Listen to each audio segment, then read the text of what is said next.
Una po sa lahat, magandang tanghali o hapon po, no? Tanong ko lang po sa inyo, mamili kayo dito sa tatlo, no? Pag-ibig, utang o kamatayan. Alin kaya sa tingin nyo ang nakakatakot at bakit? Kamatayan po. Bakit?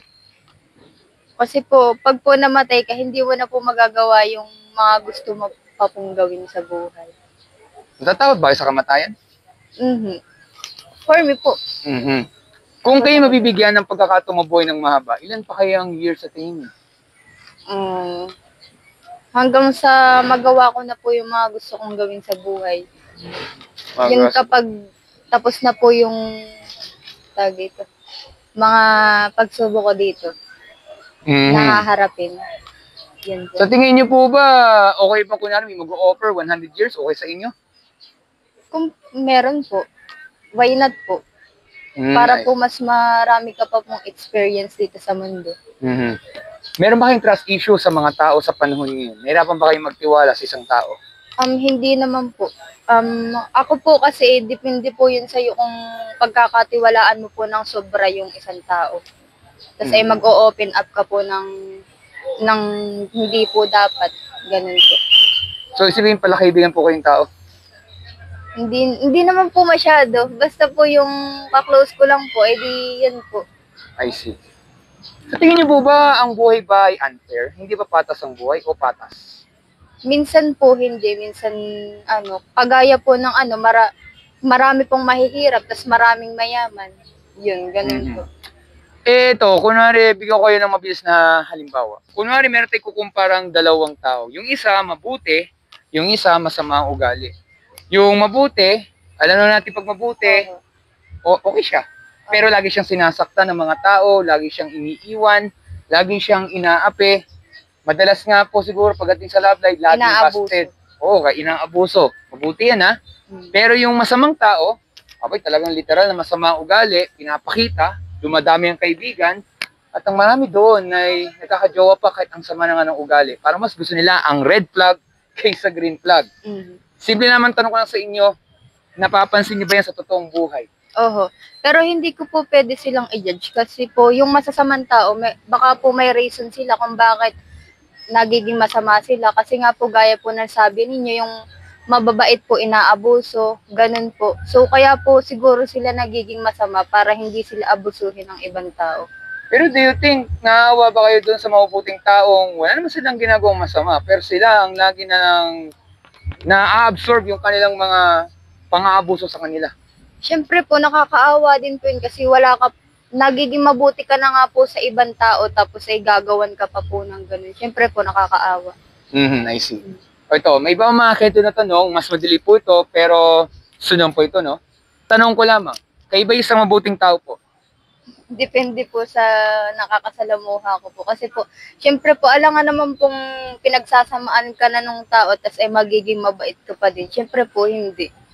Minsan po, depende nga po sa kung ano po yung trato nila sa akin. Ganon din po ako sa kanila. Halimbawa po, masama sila sa akin, masama din po ako sa kanila. Pero kung mabait naman po sila sa akin at mabuti po yung ginagawa nila, ay di mabait din po ako sa kanila. Ganon po. Para sa inyo, ano ba yung sabihin ng mabuti?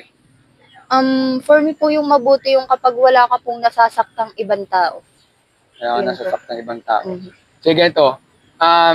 Meron akong ibang kalito na tanong. Sunod po ito, no? Mahilig ba yung magbasa ng dictionary? Hindi ho eh. Pero nagsasearch ba kayo kay Google pag hindi mo isang salita? Pag hindi mo, lalo na po sa school, kailangan po yan. Halimbawa po may mga words na hindi po maintindihan, ay di kailangan mo pong pumunta sa Google para po mag-search. Okay, kasi ganito, no? Bigyan ko ng konting trivia. Sabi sa dictionary daw, para masabi na good o mabuti, ito po may kinalaman daw sa ugali ng isang tao. Dapat daw walang ginagawang kasalanan, wala ka daw ginagawang krimen, at wala ka daw sinasaktan na tao kahit sanggol. Tingnan natin itong mabibis sa tanong kung tama ang sinasabi ng dictionary. Kagaya nito, kayo po ba ay nakapagsinungaling po sa tanan ng buhay niyo po? Wala naman po sigurong taong hindi po nakapagsinungaling. Yun yung problema, lahat po tayo guilty. Kasi yan po, matututo ng isang bata ang magsinungaling. Pero ito po, kayo ba yung nakapagnakaw ng kahit anong gamit sa tanan ng buhay niyo po? Ay, hindi ho. Kapalapis, ballpen, barya, may na po sa kalsada, di mo na binalik. O nangopya ka daw o nagpokopya ka sa exam or Ay. quiz sa tanan ng buhay niyo po? Yung pong sa pangungopia po, aminin ko po. Yun po. Mm. So, nakapagsinungaling na din pala. Imagine mo kunwari, nandiyan yung police station somewhere around dito, no? Imagine mo lamang, baka wala nang atang tao dito sa park. Natatay na sa kulungan, ha? Dahil doon pa lamang may trust issue na ang tao sa atin sa malit na bagay pa. Eh ano pa kaya kung sa maraming halaga, sabihin, pwede tayo matukso din. Kasi ibig sabihin pala, natututo na pala tayo sa mga maliliit na bagay. Kaya ang totoo, lahat tayo dito ay guilty. Pero ito po, kayo ba'y nakaranas na magalit sa isang tao? Siyempre po, kasi po may mga tao po kasi na hindi mabuti sa iyo yung ginagawa. So, yun po, magagalit ka po talaga kapag ginawan ka ng masama. Nawawala ba ang stress niyo pag nagagalit o lalong tumitindi po? Pag po nailabas ko na sa kanila yung galit ko, nawawala po yung Siyempre, halimbawa, imagine mo, kunwari, sinasaktan ka kunwari isang tao. Siyempre, kalau ko nang sabihin hindi ka nasasaktan, pero sa loob ng puso mo, nasasaktan. Parang gusto mo nang manampal ng tao, pero sa isip lamang, hindi mo talaga gagawin. Hindi mo po. Yun nga lang, para doon tayo nakapatay ng tao, hindi nga lang literal, sa salita lamang. Kaya may nasasaktan kapag nagtanim tayo ng galit. Yun nga lang, ilan tayo dito ay guilty. Na-appreciate yung patience and honesty, pero ito po, nagagamit nyo ba minsan ang pangalan ng Panginoon sa walang kabuluhan? Minsan naglalakad kayo, bigyan kayo ng dulas, na po OM, alam niyo na po yun. Oo. Ano po, minsan po ay nagagamit po, gaya po ng halimbawa sa school, role play, kailangan po ng Diyos. So, nagagamit din po yung... Pero yung kanwari, bigla nahulog cellphone mo, nahulog ang bag mo, kunwari lamang, unexpectedly. Ay, hindi naman po nagaganon kasi, ba't naman po ako magaganon? Kasalanan ko naman po kung bakit nalaglag yun or ano. I see, understand no. Pero kasi may mga... Hindi ko lang po alam sa ibang tao. Baka po ganun. Pero kasi ganito lang yun eh. Kasi ang tawag kasi doon, yan ay parang katawag na blasphemy o pambabastos. Na kung ito ay hindi ginagamit sa pagdadasal o pagsasamba, parang nayuyurakan o nasisira ang pangalan ng Panginoon. Eh somehow, may mga tao pong guilty talaga dito kasi nagagamit na lang sa walang kabuluhan. Pero ito po, nirespect niyo ba magulang niyo? Minsan may mga away po. Ano po, hindi naman po akong perfectong tao. Siyempre po, may pagkakamali din po ako. Tas minsan po ay, hindi po sa nasusobrahan din po yung pagka-strict nila. E di may times po na, yun, nasasagot po. Kasi ganito lang yan. No? Kasi pag sinabi po kasing honor your mother, father, ibig sabihin, dapat walang away, walang issue. Pero imposible po yan, kasi nalata tayo talaga dito. Ay, natamanan natin yan sa magulang natin, nagkasagutan, etc. Kaya ang totoo, lahat talaga tayo dito ay guilty. Lilinawin ko po, hindi ko yung sinisiraan, hindi ko inuhusgahan. Kasi yung mga tanong na yan ay tanong po ng parehas sa lahat ng tao. Sa tingin nyo kaya, kung tayo po mamamatay, hindi to pananakot, at harap tayo sa tinatawag na judgment day sa Panginoon, sa tingin nyo, kayo ba'y guilty o innocent po kayong tao? Ano po?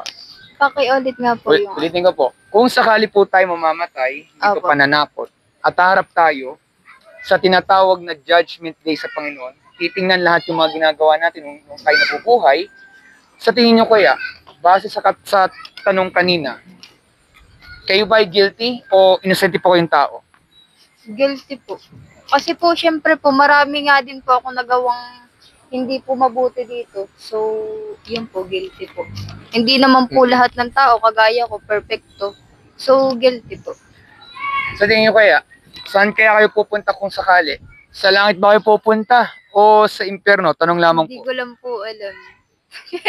Hindi nyo sure? Hindi ko po sure. Naintindihan ko. Bigyan ko kayo ng isang mabilis lang na halimbawa. Sige po. Kunwari may isang kriminal, halimbawa lamang, hindi kayo to, nagnakaw siya ng pera sa bangko.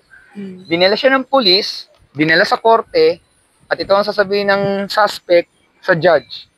Judge, guilty po ako sa pagnanakaw sa pera sa bangko, pero hindi ko po alam kung saan talaga ako pupunta. Sabi, magagalit ang judge at sasabihin, kalokohan yan. May nagawa kang kasalanan, may nagawa kang krimen, kailangan mo pagbayaran, kailan talaga siya itapos sa kulungan kahit ano po paliwanag ng kriminal. Tama po ba? Oo, kasi po, kailangan niya pong pagbayaran yung ginawa niyang kasalanan. Kasi hindi mo pwedeng kahit balikan mo mundo, may kulungan talaga. Diba?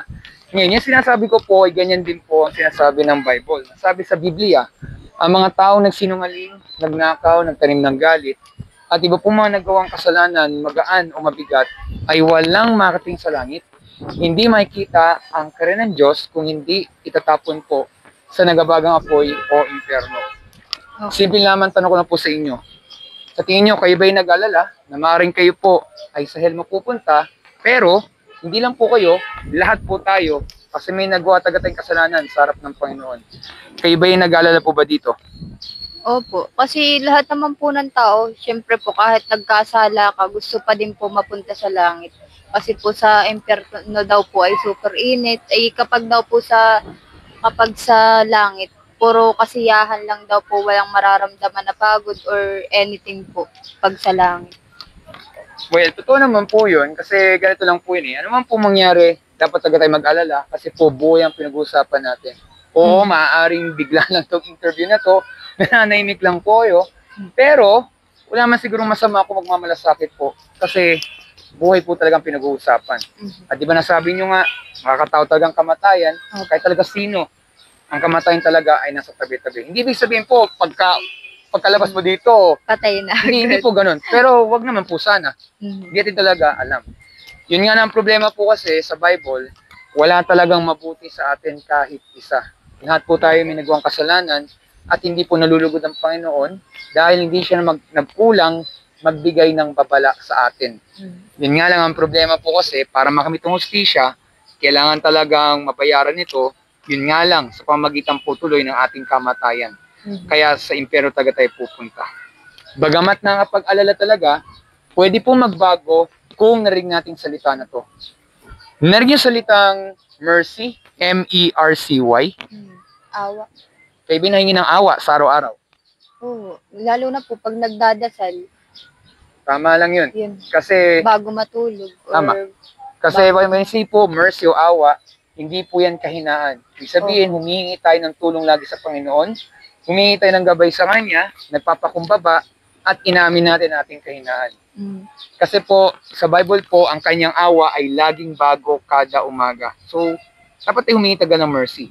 Kasi kung walang mercy, walang pag-asa, lahat taga tayo nasa nagbabagang apoy po talaga. Kaya nga yun yung dahilan kung bakit mas nanaig pa rin Panginoon yung awa kahit meron siyang hustisya o galit sa kasalanan. Kasi pag nangyari yon, alam ng Diyos, kaya ng kanyang mercy para hindi tayo mapahamak. At pag nangyari yon, ito na po yung tanong. Ano ba ang ginawa ng Panginoon sa ating lahat upang hindi tayo itapon sa impyerno at tayo po'y makalis po sa Judgment Day? Ano ba ang ginawa ng Panginoon sa ating lahat-lahat? Ang dami ko kasing kung kilalang mga mababait, kinukuha po agad. Tapos yung sa akin lang po yung pong parang ibang masasamang tao, hindi po agad kinukuha. Kasi baka po siguro kaya po sila hindi agad kinukuha. Gusto pa po ni God na magbago sila. Yun po, para po sa akin. Okay, nagigets ko yung point mo, pero ito yung tanong. Ano ba meron ng December 25? Kapanganakan po ni Diba? So, ganito yun. Tayo pong lahat ay makasalanan, di lang sa Pilipinas, pati sa buong mundo. Tama po ba? Ano po? Ulitin ko po, lahat po tayo makasalanan, di lang sa Pilipinas, pati sa buong mundo. Tama po ba? Oo.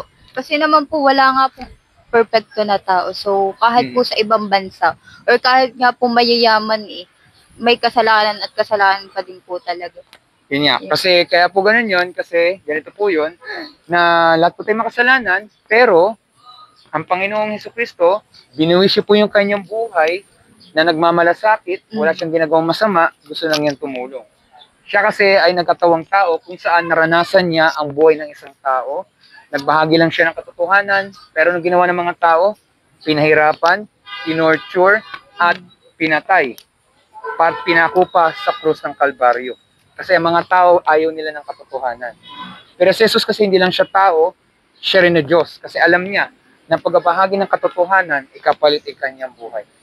At bago ko ituloy yan, naalala mo ba kanina yung 2 taong tinutukoy ko sa halimbawa?